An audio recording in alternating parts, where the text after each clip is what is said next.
लग्नानंतर होईलच प्रेम. भाग 19. समीर बरोबर बोलतात बाबा. तुम्हाला मी नेहमीच म्हणतो ना, तुम्ही फक्त एकदा तिच्या फॅमिलीला भेटा. तुम्हाला वाटणारच नाही की तुम्ही त्यांना पहिल्यांदा भेटत आहात.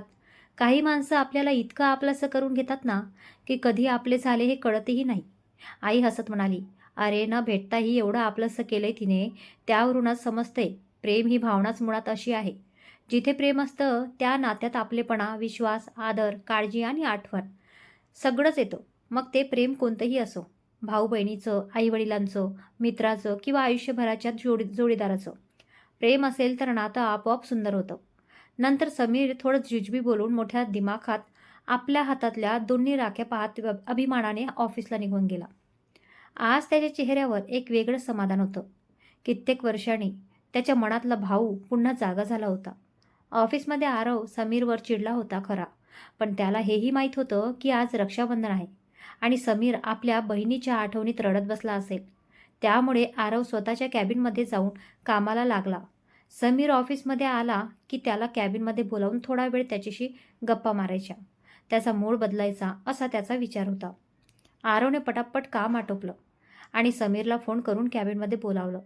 काही क्षणातच समीर मस्त हसत कॅबिनमध्ये आला. समीरला पाहताच आरव अक्षरशः शॉक झाला. त्याला वाटलं होतं समीरला हसवण्यासाठी आज खूप कष्ट द्यावे लागतील, पण समीर तर नुसता हसत होता. आरव काहीच न बोलता फक्त त्याच्याकडे बघत बसला. समीरने हात पुढे करत हसत म्हटलं, "जास्त ताण घेऊ नकोस. हे बघ, माझ्या सिस्टरने मला राखी पाठवली आहे, म्हणून मी आज खूप खुश आहे." हातातल्या राख्या अभिमानाने दाखवत तो म्हणाला. आरव हसला. "अरे वा, मस्त. तू खुश आहेस ना, मग झालं." पण पुढच्या क्षणी त्याने प्रश्नार्थक नजरेने समीरकडे पाहिलं. "पण सान्वीला माझा पत्ता कोणी दिला? आणि तू 2-2 राख्या का घातल्यास?" समीरने लगेच मिश्किल चेहरा करत उत्तर दिलं, "ओ ड्रामेबाज, बायकोचा ड्रामेबाज नवरा. माझ्यासमोर नाटक करू नकोस. तुझ्याशिवाय कोण देणार आहे तिला माझा पत्ता?" आरव लगेच म्हणाला, "समीर, मी तिच्यासोबत बोललो का? मग मी कसा देऊ पत्ता? पण तुझ्या सासू-सासऱ्यांसोबत बोलतोयस ना, त्यांना सांगितलं असशील." "अरे नाही रे, मामा-मामींसोबतही असा काही विषय झालेला नाही. खरंच सांगतोय. कदाचित प्रियंकाने दिला असेल पत्ता." समीरने त्याच्याकडे संशयाने पाहत म्हटलं, "तू काय मला वेडा समजतोयस? प्रियंकाने पत्ता दिला असेल, ठीक आहे. पण आईला काय आवडतं, बाबांना शुगर आहे हे प्रियंकाला कसं माहीत? आपल्या फॅमिलीला तू ओळखतोयस, हे मान्य आहे. पण प्रियंकाला एवढं डीपली कसं माहीत? हे तर फक्त तुलाच माहीत आहे." आरव काही क्षण शांत झाला. मग हसत म्हणाला, "हो रे, ते तुझे आई-बाबा असले तरी माझ्यावर किती प्रेम करतात हे मला माहीत आहे. मग त्यांच्या आवडीनिवडी मला माहीत असणारच ना. पण खरंच सांगतोय, मी मामींना किंवा सान्वीला काहीच सांगितलेलं नाही. बघतो, प्रियंकाला विचारू. तिनेच कदाचित सांगितलं असेल." समीर पुन्हा विचारत पडला, पण प्रियंकाला एवढं डीपली कसं माहीत?" आरवने त्याच्या खांद्यावर हात ठेवत विषय बदलला. "सोड ना, जाऊ दे. लावतो मी शोध. तू आज न रडता खुश आहेस, तेच माझ्यासाठी महत्त्वाचं आहे. किती वर्षांनी राखी बघतोय तुझ्या हातात." समीरच्या चेहऱ्यावर पुन्हा हसू आलं. "हो, पण आता तू बघ, माझ्या नकळत फक्त 1 दिवसासाठी राखी बांधायची पद्धत बंद कर. आता तू पण माझ्यासारखी रुबाबात मिरवायची. आज नुसती मला बहीण नाही भेटली, तर आई-बाबांना त्यांची मुलगीसुद्धा भेटली." असं म्हणत समीरने आपल्या हाताकडे पाहिलं आणि राखीला हलकसं किस केलं. आरव हसत म्हणाला, "म्हणजे आणि आधी तू या 2-2 राख्या का घालून फिरतोयस? सान्वीची एक आणि अजून कोणाची?" समीर हसला. "एक सान्वीने बांधली आणि एक उज्ज्वलाताईने." आरवने कपाळावर आठ्या हाणत विचारलं, "तू जरा मला समजेल असं सांगशील का?" समीरने मग त्याला सगळं अगदी व्यवस्थित सांगितलं. सान्वी लांब असूनही समीरच्या आईबाबांची किती काळजी घेते. मुलगी असल्याचं नातं नसतानाही ती मुलीचं कर्तव्य किती मनापासून निभावते. बहीण म्हणून समीरला किती भक्कम आधार देते आणि एवढं सगळं करूनही स्वतःच्या आधी उज्ज्वला ताईला मान देते. हे सगळं एकूण आरवच्या डोळ्यात नकळत कौतुक आणि प्रेम दाटून आलं. त्याला सान्वीचा अक्षरशः अभिमान वाटत होता. त्याने हसत डोळ्यांच्या कडेला आलेलं पाणी पुसलं आणि समीरला म्हणाला, "पाहिलंस का समीर, माझं लहान बाळ किती शहाणं आहे ते." समीरने नाटकी अंदाजात कॉलर उडवत म्हटलं, "हो मग, शेवटी बहीण कोणाची आहे?" आरव हसला, "हो बाबा, धन्य आहात तुम्ही." आज समीर खूप खुश होता. त्यामुळे आरवनेही त्याच्याशी जास्त वाद घातला नाही. काही क्षण दोघेही शांत राहिले. मग समीर हळू आवाजात म्हणाला, "आरव, खरंच रे, सान्वी एखाद्या जादूगार किंवा परीसारखीच आहे. आली की सगळंच बदलून टाकते. माझं एवढं उदास असलेलं घर आज किती हसतं खेळतं केलंय तिने. आरवच्या चेहऱ्यावर प्रेमळ हसू उमटलं. त्याने मोबाईल काढला आणि त्यावर असलेल्या सान्वीच्या फोटोवर प्रेमाने नजर थांबवली. आणि माझं भक्कास असलेलं आयुष्य किती खुलवलंय तिने. माझी सगळी नाती जपून ती खरंच परी आहे. तशीच जादू करते माझी एंजल. असं म्हणत आरवने मोबाईलच्या स्क्रीनवरच्या सान्वीच्या फोटोवर हलकंसं किस केलं.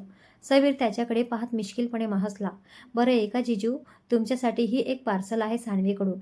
आरवने लगेच कपाडावर आट्या आणून त्याच्याकडे पाहिलं. समीर हसत म्हणाला, घाबरू नकोस, तुला राखी नाही दिली तिने. फक्त एक बॉक्स आहे, लव्ह लेटर.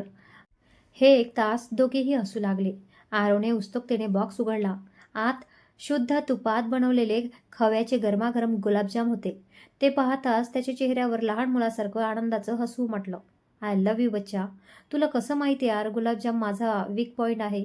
असं म्हणत त्याने लगेच एक गुलाबजाम तोंडात टाकला. समीरने लगेच टोमणा मारला. आता ही गोष्ट तर प्रियंकाला माहीत आहे ना दगडा? तिनेच सांगितलं असणार. आरव लगेच म्हणाला, नाही ना, त्या दिवशी प्रियंकाचं सान्वीला विचारत होती. तुला कसं माहीत दादाला गुलाबजाम आवडतात? उलट सान्वीने प्रियंकाला सांगितलं होतं. माझ्या वाढदिवसाच्या दिवशी घरी गुलाबजाम करायला समीरने गुलाबजाम खातच डोळे बारीक केले. यार, या सान्वीच्या जासूसाचा शोध लावलाच पाहिजे. आरवने लगेच बॉक्स स्वतःकडे ओढून घेतला. तो शोध मी लावीनच, पण तू हात नाही लावायचा हा गुलाबजामला. माझ्या बायकोने मला दिलेत. तू तुझी काजू कतली खा. समीर हसला. हो, खाणारच आहे. पण त्याआधी आरव, आज हाफ डे घे आणि घरी जा प्लीज. आरवने गुलाबजाम खातच विचारलं. का? समीरने त्याचा हाताकडे बघत गंभीर चेहरा केला. कारण माझ्या हातात राखी आहे, पण तुझा हात अजून मोकळा आहे. आणि आता संध्याकाळी राखी बांधून सकाळी सोडायची पद्धत बंद कर, कळलं?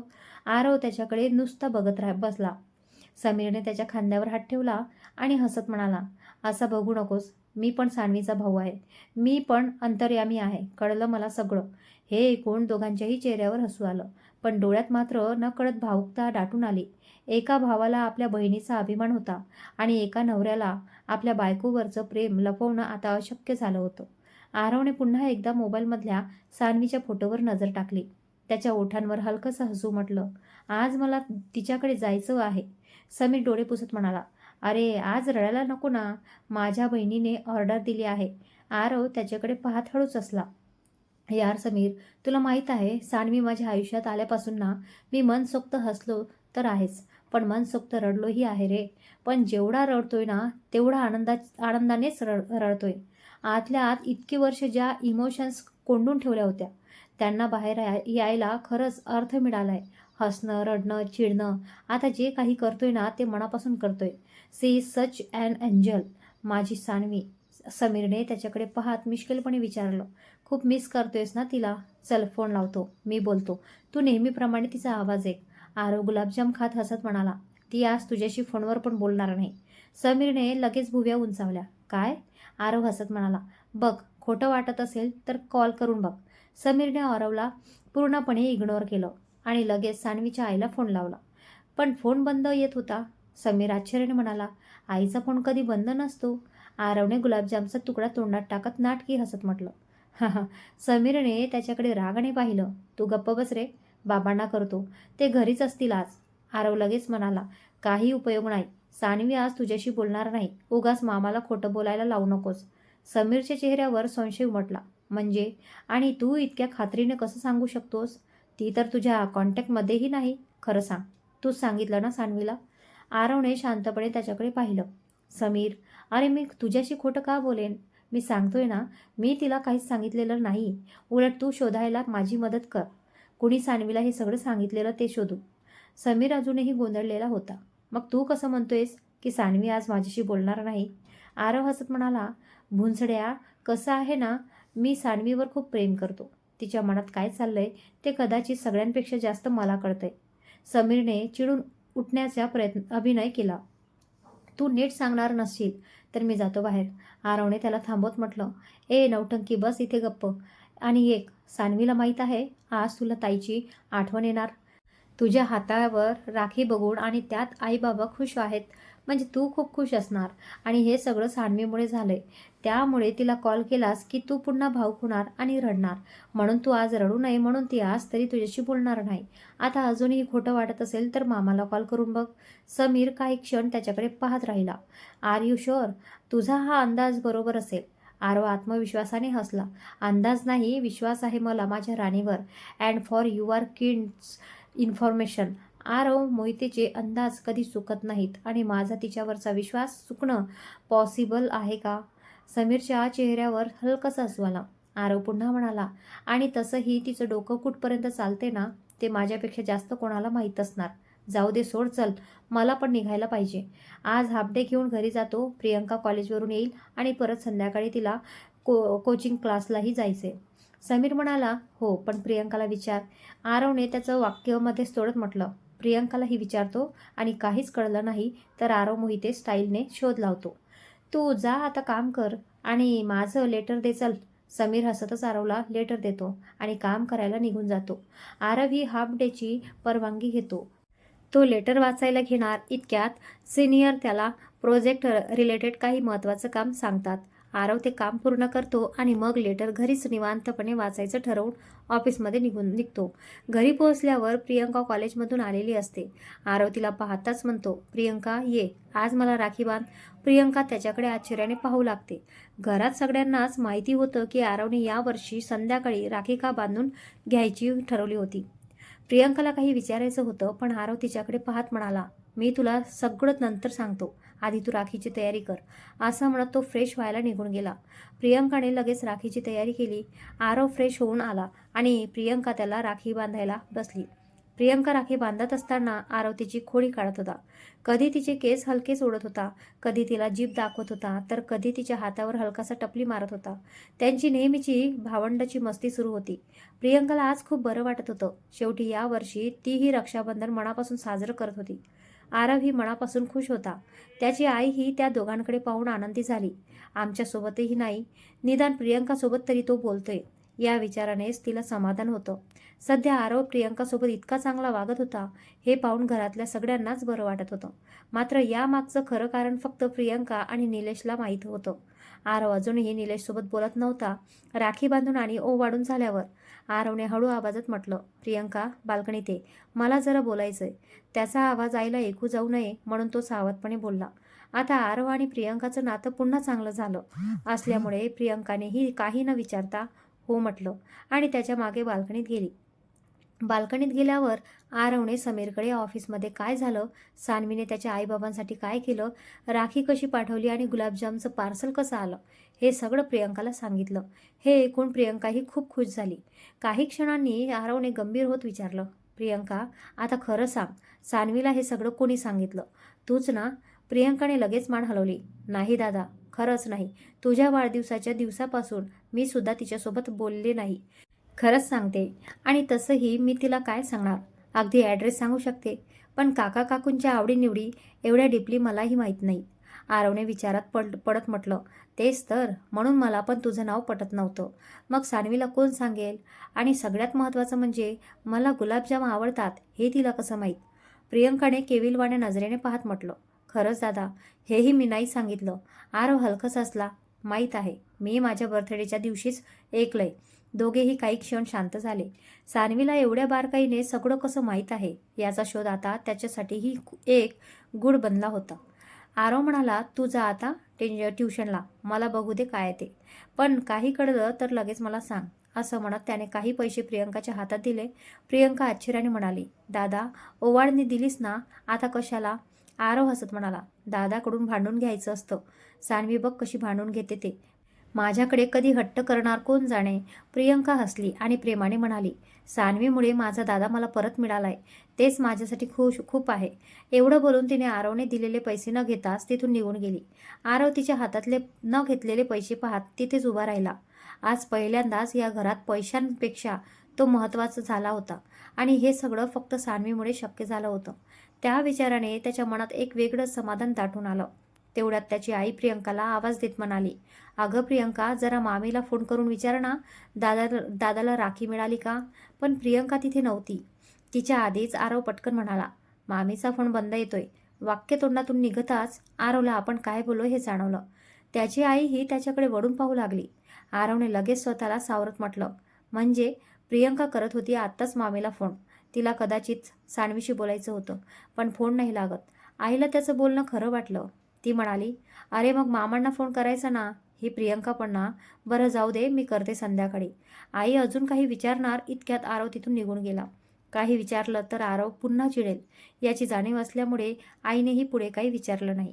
पण आरव मात्र आपल्या खोलीत जाताना मनातल्या मनात एकाच गोष्टीचा विचार करत होता. सान्वीला माझ्या घरच्याबद्दल एवढं सगळं कसं माहीत आहे आणि ती माझ्यापासून नेमकं काय लपवतेस? तसं आरवला आईने नकळत एक महत्त्वाची कल्पना दिली होती हे त्याच्या लक्षात आलं. आता त्याने थेट मामांना फोन केला. इकडचं तिकडचं थोडं बोलून तो सरळ मुद्द्यावर आला. पण मामाचं बोलणं ऐकताच आरवच्या चेहऱ्यावर आधी आश्चर्य आणि मग एक मोठं हसू उमटलं. कारण सान्वीचा गुप्तहेर प्रियंका नसून अजून तिसराच कोणीतरी होता. आरवच्या डोक्यात सगळं कोड आता हळूहळू सुटत होतं. त्याने लगेच समीरला फोन केला आणि ऑफिस सुटल्यानंतर थेट घरी यायला सांगितलं. समीर म्हणाला, अरे मला सायलीला सगळं सांगायचं आहे. प्लीज आज तिच्याशी भेटायचं ठरवलंय मी. थोडा उशिरा येईल. तू फोनवर त्या माणसाचं नाव सांग ना. आरव मिश्किलपणे म्हणाला, तुला त्या माणसाचं नाव ऐकायचं असेल तर ऑफिसवरून थेट घरी ये. हवं तर सायलीलाही घेऊन ये. मी सुद्धा थेट तुझ्या घरी येतो. नाहीतर बस सायलीला फिरवत आणि विसर त्या गुप्तहेराचं नाव. समीर वैतागून म्हणाला, हां चालेल, येतो सायलीला घरी घेऊन. बघू तुझं रहस्य समोर आलं की ती फिरायला जाईल की नाही, नाहीतर परत माझं डोकं खाईल. आरव हसत म्हणाला, तुझी इच्छा. ते तू आणि तुझी समजूतदार बायको बघून घ्या. दोघेही हसले आणि फोन ठेवला. फोन ठेवल्यानंतर आरवने समोर ठेवलेलं सानवीचं पत्र हातात घेतलं. पत्राकडे प्रेमाने पाहत तो हळूच म्हणाला, सॉरी बच्चा, तुझं पत्र वाचायला उशीर झाला. वेळी कुठली. त्याने अलगद पत्र उघडलं. सानवीने लिहिलं होतं, काय मिस्टर मुच्छड, कसे आहात? गुलाबजाम खाल्ले का? घाबरू नका, तयार आणलेले आहेत. मला गुलाबजाम बनवता येत नाहीत म्हणून उगाच घाबरू नका आणि बिनधास्त खा. आणि जास्त डोकं लावू नका की मला कसं कळलं तुम्हाला गुलाबजाम आवडतात ते. तुम्हाला ते कधीच कळणार नाही. फक्त एवढा अंदाज मी लावला की तुमचं तोंड नेहमी गुलाबजामासारखं फुगलेलं असतं, म्हणून तुम्हाला गुलाबजाम आवडत नसतील. मिस्टर गुलाबजाम हे वाचताच आरव मोठ्याने हसू लागला. त्याने पत्र छातीशी धरलं आणि पुढे वाचू लागला. आणि असेच खुश राहा. स्वतःची काळजी घ्या. रडू नका. रडवे कुठले. तुमची अनोळखी नेहमीच तुम्हाला आठवते. मी नाही हां, फक्त तुमची अनोळखी तुम्हाला आठवते. तुमचीच नकटी. पत्राचा शेवट वाचताच आरवच्या डोळ्यात नकळत पाणी आलं. त्याने ते पुसलं आणि हसत त्या पत्रावर अलगद किस केलं. आतापर्यंत त्याच्या संग्रहात सानवीचे फोटो होते, तिचे व्हिडिओ होते, तिच्या आवाजाचे रेकॉर्डिंग होते आणि आता त्या सगळ्यात तिच्या हस्ताक्षरातलं हे सुंदर पत्रही जमा झालं होतं. त्याने सानवीच्या फोटोवर नजर स्थिर केली आणि मनातच तिच्याशी बोलू लागला, काय करू ग बच्चे मी तुझं? कशी आहेस ना तू? किती नवीन नवीन रूप तुझी माझ्यासमोर येत आहेत. पहिल्यांदा तुला पाहिलं तेव्हा खरंच वाटलं नव्हतं की तुला एवढी समज असेल. नुसती अल्लड, हट्टी आणि सतत स्वतःच्या मनाप्रमाणे वागणारी वाटली होतीस. पण त्या अल्लड आणि हट्टी चेहऱ्यामागे दुसऱ्याचा एवढा विचार करणारी, दुसऱ्यांना आनंदी ठेवण्यासाठी स्वतःचा आनंदही विसरणारी सानवी असेल असं कधीच वाटलं नव्हतं. खरंच एखाद्या परीसारखीच आहे तू, माझी एंजल. आरवच्या चेहऱ्यावर प्रेमळ हसू उमटलं. तो पुढे मनातच म्हणाला, पण प्लीज हा एवढा समजूतदारपणा माझ्यासमोर नको दाखवूस. मला माझं ते लहान बाळच जास्त आवडतं. आपल्या नादात समजूतदारपणा मी घेईन. तुझा सगळा बालिशपणा मात्र मला जपायचा आहे. तुला डोक्यावर बसवून ठेवायचं मला, माझी राणी बनवून. त्याने हसत पुन्हा पत्राकडे पाहिलं. आणि काय म्हणालीस मिस्टर गुलाबजाम? आता मला कळलंय तुझ्या गुप्तहेराचं नाव. बघतो आता तुला आणि तुझ्या त्या गुप्तहेराला दोघांनाही. उगाचच प्रियंकावर संशय घेतला मी. पण खरंच बच्चा, आज तुझ्यामुळे माझी रक्षाबंधनाची सणासुद्धा मनापासून साजरी झाली. नाहीतर मी सुद्धा फक्त एक औपचारिकता म्हणून राखी बांधून घेत होतो. पण आज तुझ्यामुळे सगळं किती खुश आहेत. माझं आयुष्य जादू केल्यासारखं बदललंस तू. आणि समीरच्या घरातही जणू जादूची कांडी फिरवल्यासारखं सगळं बदलून टाकलंस. इतकं प्रेम कुठून आणतेस ग तू? खरंच तुझं कौतुक करायला माझ्याकडे शब्दच नाहीत. काही क्षण ते शांतपणे तिच्या फोटोमध्ये पाहत राहिला. मग अगदी हळू आवाजात म्हणाला, आय लव्ह यू बच्चा. खूप प्रेम करतो तुझ्यावर. असं म्हणत त्याने पुन्हा एकदा मोबाईलवरील तिच्या फोटोवर प्रेमाने ओठ टेकवले. त्याच्या चेहऱ्यावर आता एक मिश्किल हसू होतं. आता मात्र तुझ्या त्या गुप्तहेराचा शोध लावायचाच, असं स्वतःशी म्हणत आरवने मनाशी ठरवलं. आरव ठरल्याप्रमाणे समीरच्या घरी पोचला. समीर अजून आलेला नव्हता हे आरवला माहीत होतं, पण त्याला त्याच्या आईबाबांसोबत थोडा वेळ घालवायचा होता, म्हणून तो लवकरच तिकडे आला होता. समीरचे आईबाबा आरववर खूप जीव लावत होते. तसंही त्यांच्या आयुष्यात फारसे नातेवाईक नव्हते आणि आरव तर असाही स्वतःला नेहमीच एकटा समजत आला होता. त्यामुळे त्यांचं आणि आरवचं नातं अगदी वेगळंच होतं. आरव घरात शिरताच समीरची आई हसत म्हणाली, "अरे आरव, आज कशी आठवण आली आईची?" आरव सोफ्यावर बसत हसून म्हणाला, "आई, काय ग तू पण ना?" आईने लगेच विचारलं, "अरे समीर कुठे आहे?" आरव म्हणाला, "मी आज अर्ध्या दिवसाची सुट्टी घेऊन आलोय. समीर येतोय. मी निघालाच आहे." तेवढ्यात बाबा कोण आलंय हे पाहण्यासाठी बाहेर आले.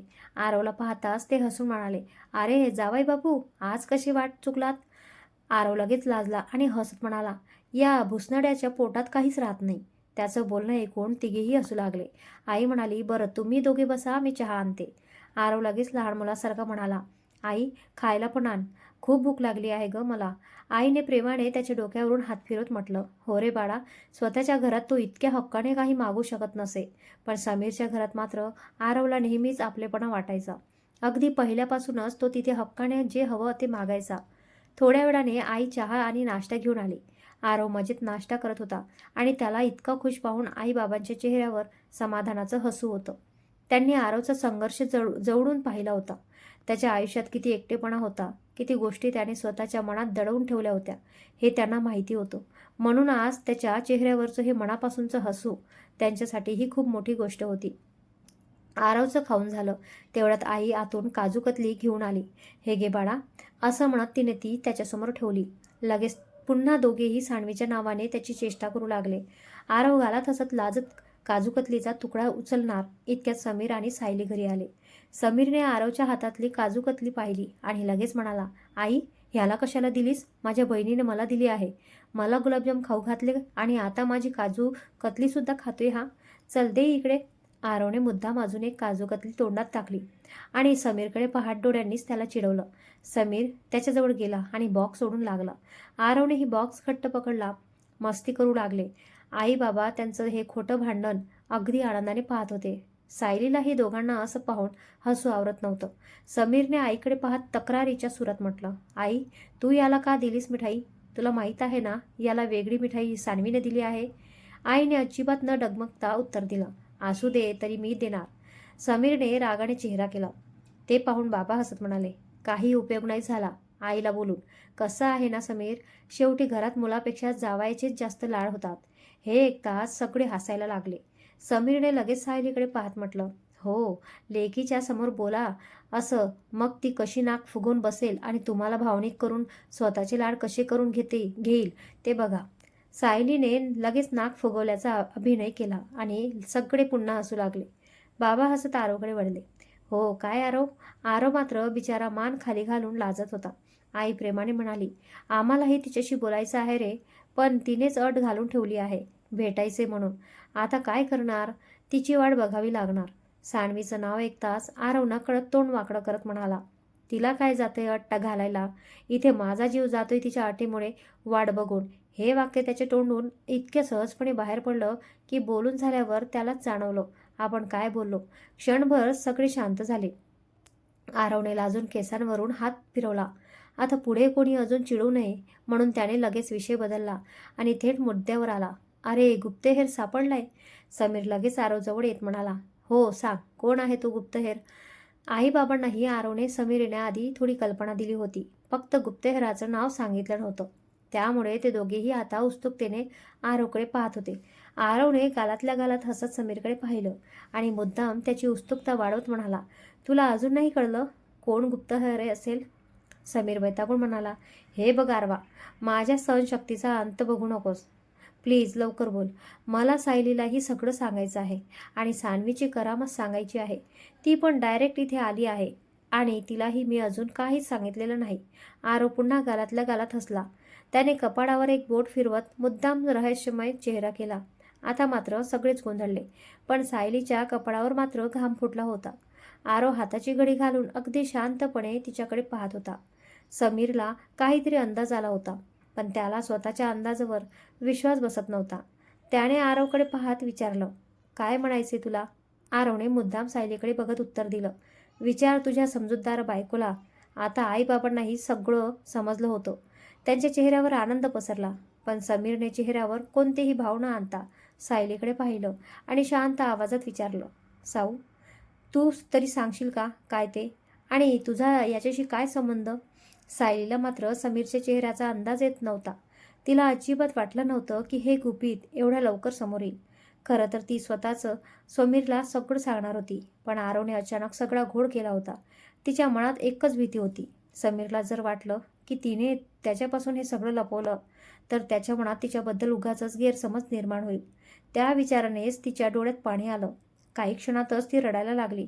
तिला काहीच बोलता येत नव्हतं. ती डोळे मिटून नुसती रडत होती. समीरचा संयम सुटू लागला. तो थोडा चिडून म्हणाला, सायली बोल, मला चिडायला लावू नकोस.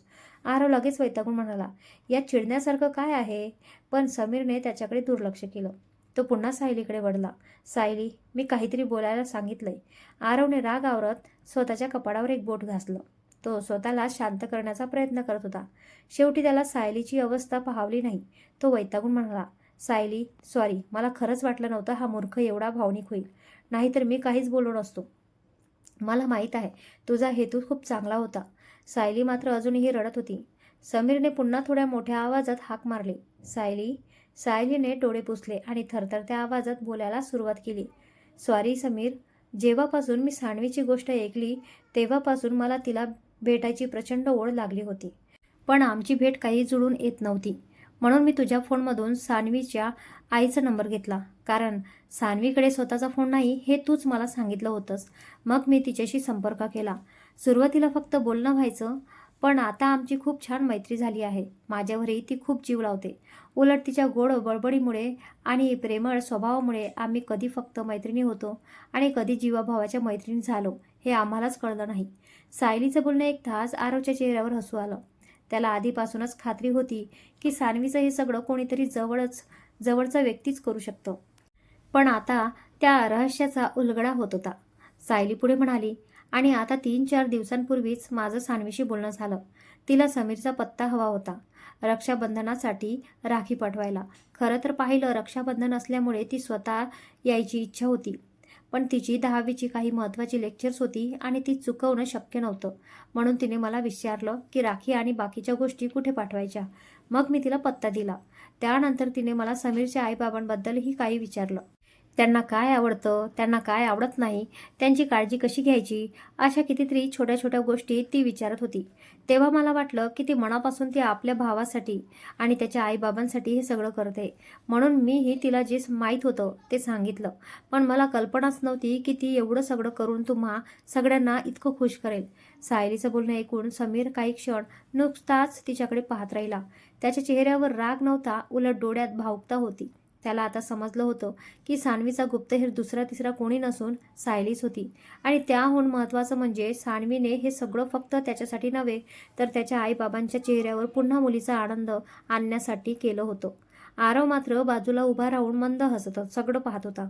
त्याच्या मनात एकच विचार होता, माझी सानवी, तू खरंच माझ्या कल्पनेपेक्षाही कितीतरी जास्त सुंदर मनाची आहेस.